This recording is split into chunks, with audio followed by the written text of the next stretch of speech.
pembeni yake hiyo ni fimbo. Alifika hapa hawezi na hajiwezi kutembea peke yake, alikuwa anasaidiwa na ndugu wanaomhudumia katika hali ya kusimama, kutembea, huku akijisapoti na hiyo fimbo yake pembeni. Lakini sasa anaweza kabisa kutembea mwenyewe. Ni jambo zuri, tunasikia faraja kubwa sana kuona wagonjwa kama hawa maendeleo yao yanakuwa makubwa. Tunamshukuru Mwenyezi Mungu, asante sana. Asante sana mama yetu. Mwenyezi Mungu azidi kukubariki. Afya yako izidi 7 Series Mart inapatikana na Creative Farmers. Karibuni sana. Ndio kweli, msema mgongo uko unafanyaje? Uko unatuamini sisi? Alikuwa atuamini huyo. Bora sitaka kuamini. Naomba uambie kabisa uko unaamini? Sitaka kuamini baada ya kuona hivi. Lakini nimefanya ile zoezi. Nasikia sasa niko mzuri na naweza kuinama vizuri kabisa. Hakika ni uhakika. Shukrani sana. Huu mkeka sio wa kuigwa. Huu mkeka wachaje uitwe mkeka kama ulivyoitwa mkeka wa maajabu. Sio kaenda ukajifanyia. Shalom, shalom na wasalimu kwa jina kuu kuliko jina lote, kwa jina la Mwenyezi Mungu. Unaona, na kabla sijaeleza kuhusu video, kwanza hii siku hii huyu mtu ambaye namwangalia wenye ambaye mpa matibabu alikuwa na lengo la kunishtaki. Kwa sababu gani alikuwa na lengo la kunishtaki? Kwa sababu msoma ya maneno niliandika hapo. Mama ni mtibu maumivu ya kichwa, kipanda uso ambacho hakisikii dawa, alikuwa kwa dakika 5. Na nimemtibu maumivu makali ya mbavu kwa dakika 15 tu kutumia mkeka tiba ambao unakanyaga kupitia miguu. Hayo maneno kwanza yakifika kichwani kwako wewe mtu wa kawaida, utaniamini kweli? Sio rahisi kuamini. Kwa hiyo nilipofika kwenye hii familia, walitoa simu kunirekodi kwa lengo kwamba mimi mama nisipomtibu nitamuumiza. Umenisikia? Kwamba nitashtakiwa kwa sababu nimeumiza. Kwa sababu kabla mimi kuja Dr. Chris kabla mimi Dr. Chris kuja, kuna daktari kumbe alikuwa anakuja pia hapo. Na daktari ni mtaalamu kupita mimi. Anatokea Muhimbili, ni physiotherapy. Alikuwa analipa 30,000. Kila anakuja kumfanyia mazoezi mama na maumivu ya mbavu hajapona. Ila mimi nikafika siku hii hapa, shuhudia kilichomtokea. Siku hiyo mama akapona mbavu. Check familia ilivyofurahi, walipiga kelele hapo, walishangaa, waliona kama maajabu. Mama alipona mbavu siku hiyo ambazo ziko namsumbua anafanyishwa mazoezi.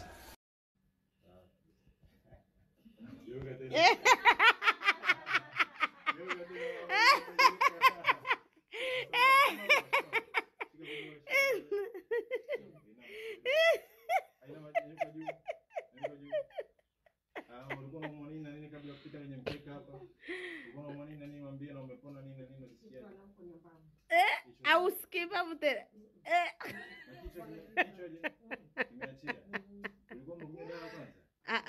Na ulikuwa ukinywa dawa bado kichwa kinarudi.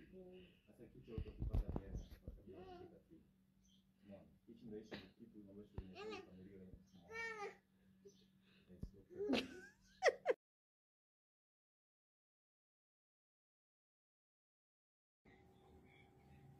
Naomba urudie tena, ganzi imefanyaje? Naomba urudie tena, ganzi imefanyaje? Ganzi imepotea. Ganzi imepotea, si ndio?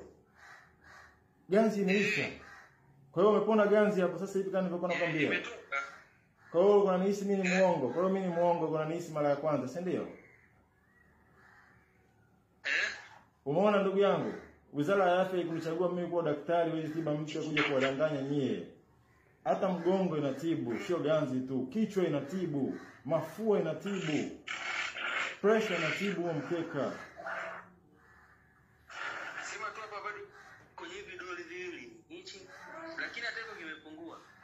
Lazima viache ndugu yangu. Wewe unasikiaje mwili mzima, unasikiaje? Sasa mwili mzito au mwili mwepesi? Nimetoka jasho sana. Ndio maana tumeandika ni mazoezi na pia ni tiba kwa wakati mmoja. Dada, nilikuwa siwezi hata kukaa.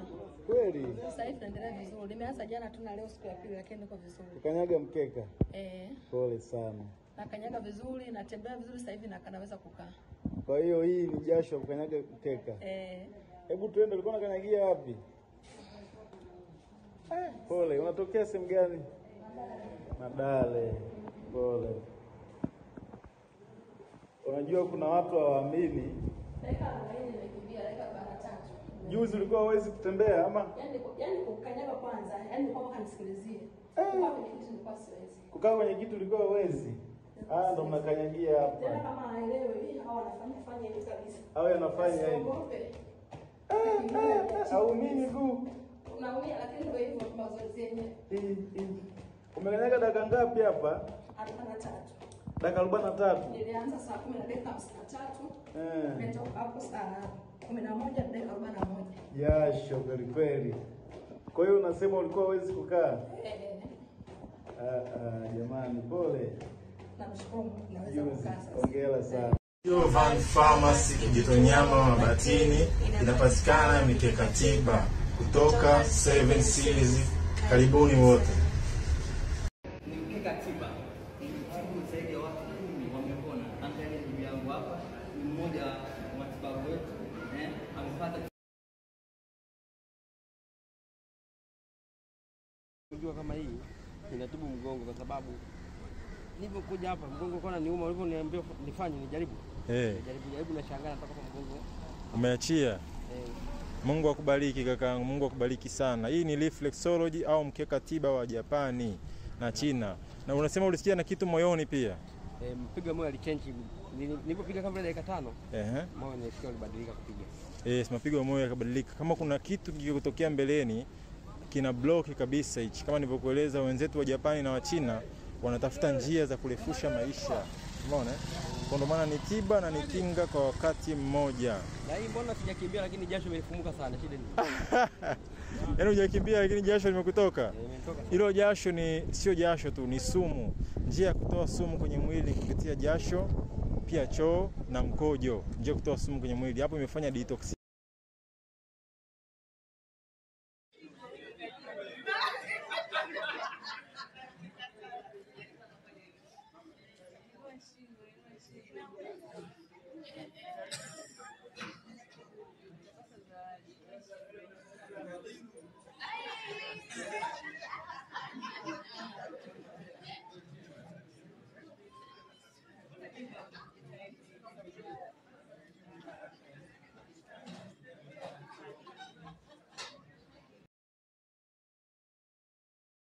Mkeka tiba. Huu ni mkeka tiba. Ni miujiza ambayo Mwenyezi Mungu ametuletea. Inasaidia jamii. Inasaidia sana jamii na mimi namshukuru Mungu. Yaani leo hii nimeweza kuinama, nimeweza kupiga deki kwa matibabu tu ya muda mchache. Kwa kuwa neva zimekuwa zikishtuliwa, unagusa neva, hivyo shinikizo la damu linaanza kuwa la kawaida. Kama lilikuwa la juu zaidi, linarudi kwenye mfumo wa kawaida kabisa. Kama lilikuwa la chini, linarudi kwenye mfumo wa kawaida. Magonjwa ya sukari na magonjwa mengine mbalimbali. Kwa hiyo watumiaji sio wagonjwa peke yao. Watumiaji wanaweza kuwa watoto wa miaka 3, wazima wasio na magonjwa kabisa. Kupita katika mkeka huu ni njia bora ya kufanya mazoezi. Ni njia bora ya kujitibu mwili wenyewe.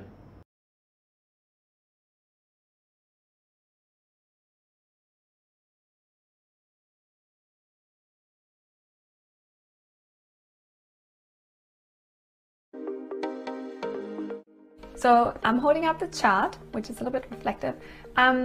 So you can see how the whole body is represented in a map in miniature. So we've got the brain area up in the top and the big toes. We've got the lung areas here. You can see the bronchioles, and then we've got the solar plexus that we covered in the last video in here in the balls of the feet. We then got the upper digestive tract in the upper part of the arch on both sides, and the lower digestive tract in the lower part of the arch, and then the heel.